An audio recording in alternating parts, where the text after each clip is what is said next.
अस्सलाम वालेकुम बच्चों, मेरा नाम डॉक्टर अली है और आज की इस वीडियो में हम फर्स्ट ईयर बायोलॉजी के वीक 2 की कोर्स प्लानिंग को बाकायदा डिस्कस करने जा रहे हैं कि वीक 2 में हम क्या करने जा रहे हैं। याद रखिएगा, फर्स्ट ईयर बायोलॉजी का चैप्टर नंबर 1 हमने पहले ही हफ्ते में जो है वो मुकम्मल कर लिया था।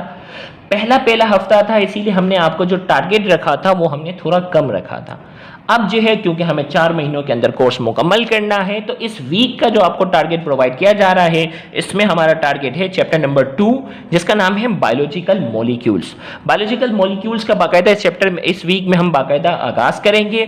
तो बायोलॉजिकल मॉलिक्यूल का जो ताल्लुक है वो बायोलॉजी की ब्रांच बायोकेमिस्ट्री से है। तो बायोकेमिस्ट्री क्या है? The branch of biology which explain the chemical basis of life is known as biochemistry. हमने कहा कि बायोलॉजी की वो ब्रांच, गौर से सुनिएगा, बायोलॉजी की वो ब्रांच जिसमें किसको एक्सप्लेन किया जाता है? केमिकल बेसिस ऑफ लाइफ, यानी जिंदगी को हम समझेंगे, लेकिन किस पॉइंट ऑफ व्यू से? केमिकल पॉइंट ऑफ व्यू से, कि हमारी बॉडी के अंदर जो है वो कौन कौन से जो है वो ऑर्गेनिक कंपाउंड्स हैं, कौन कौन से केमिकल मॉलिक्यूल्स हैं, यानी इस चैप्टर में हम सारी वही बातें डिस्कस करेंगे। तो बायोकेमिस्ट्री की डेफिनेशन आपने सबसे पहले कॉपी में नोट डाउन की, और याद रखिएगा जितने भी लेक्चर आपने सुनने हैं कॉपी में नोट डाउन भी करना है, और इसके लिए आपके पास टारगेट जो होगा वो 1 हफ्ते का होगा। 1 हफ्ते के बाद ये लेक्चर आपके लिए विजिबल ही नहीं होंगे।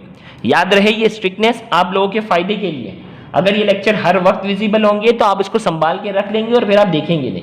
तो याद रखिएगा, आपके पास 7 डेज का 7 दिन का टाइम है, और इन 7 दिन के अंदर जो है 7 डेज के अंदर आपने इन लेक्चर्स को देखना है, नोट डाउन करना है। और दूसरी बात, जिस लेक्चर को देखना है उसके नीचे कमेंट में लिखना है प्रेजेंट।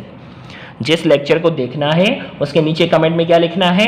आपने लिख देना है प्रेजेंट, ताकि हमें आइडिया हो जाए कि बच्चे बाकायदगी से जो है वो कौन सा बच्चा किस टाइम पे देखता है, कौन सा बच्चा किसको देख रहा होता है, ये सारी चीजें करनी है। तो सबसे पहला जो लेक्चर आपके सामने आएगा, सबसे पहला लेक्चर जो आपके सामने होगा वो कार्बोहाइड्रेट्स। कार्बोहाइड्रेट्स क्या होते हैं उसकी क्लासिफिकेशन बाकायदा होगी, मोनोसेक्राइड्स, ओलिगोसेक्राइड, पॉलीसेक्राइड्स, डिटेल में एक एक चीज हमने बाकायदा डिस्कस की हुई है। तो शुरुआत के जो 3 लेक्चर आपको जो प्रोवाइड किए जाएंगे वो कार्बोहाइड्रेट्स पे होंगे।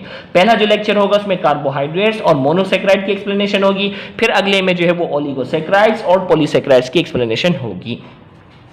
फिर इसके बाद जो लेक्चर आपको प्रोवाइड किया जाएगा फंक्शन ऑफ कार्बोहाइड्रेट्स, कार्बोहाइड्रेट के फंक्शन अलोंग विद एग्जांपल, वो आपको प्रोवाइड किया जाएगा। फिर इसके बाद जो लेक्चर आपके पास है उसमें प्रोटीन क्या होते हैं, केमिकली पॉइंट ऑफ व्यू से आपको एक्सप्लेन किया जाएगा प्रोटीन क्या होता है, और प्रोटीन जो होता है वो अमाइनो एसिड से मिलकर बना होता है। तो अमाइनो एसिड क्या होता है और अमाइनो एसिड की कई एग्जांपल बाकायदा डिस्कस की गई हैं। फिर अगला जो लेक्चर आपके पास होगा उसको आपने जो है, देखिए लेक्चर सारे सीक्वेंस में मैं लिख दूंगा, लेक्चर 1 2 3 आपने सीक्वेंस में चलता जाना है।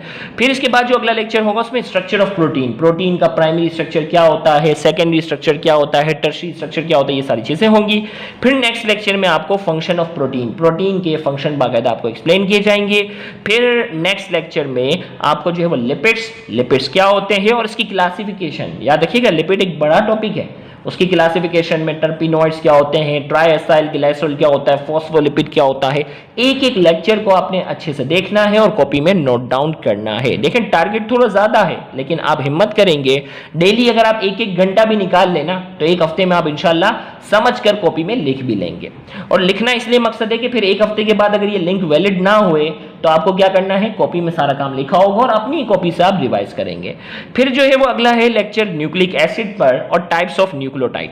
न्यूक्लिक एसिड के बारे में जो है वो बाकायदा लेक्चर होगा, उसमें न्यूक्लियोटाइड होगा और साथ ही साथ इसमें डीएनए और आरएनए के दरमियान डिफरेंस, डीएनए और आरएनए के दरमियान जो है वो न्यूक्लिक एसिड और टाइप्स ऑफ न्यूक्लियोटाइड के बाद डीएनए और आरएनए के दरमियान जो डिफरेंस है वो पेपर में अक्सर पूछा जाता है, वो भी बाकायदा प्रोवाइड किया जाएगा।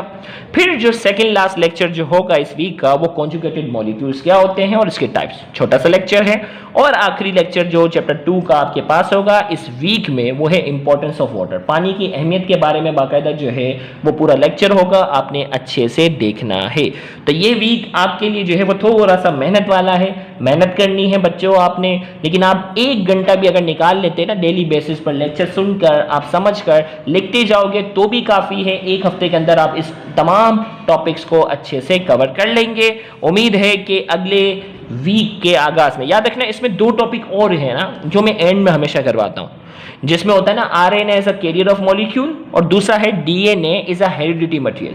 उसके लिए ये होता है कि चैप्टर नंबर 5 और 6 की बेसिक होना जरूरी है। वायरस के बारे में, आपको बैक्टीरिया के बारे में जो है वो अच्छे से चीजें जो है वो आना जरूरी है। तो अक्सर वायरस और बैक्टीरिया वाला जब चैप्टर हो जाता है ना, उसके बाद ये 2 टॉपिक करवाता हूँ तो बच्चे खुद ही बताते हैं अरे हाँ सर ये तो पूरा पढ़ा हुआ है। तो इसीलिए जो है वो इस चैप्टर में 2 टॉपिक अभी रहते हैं जो मैं आपको बाद में करवाऊंगा, परेशान मत होना। DNA as a heredity material, RNA as a carrier of molecule, ये दोनों पास पेपर में जो है वो सवालात आए हुए भी हैं, लेकिन मैं चैप्टर 5 और 6 के बाद ही हमेशा करवाता हूं, तो इंशाल्लाह करेंगे।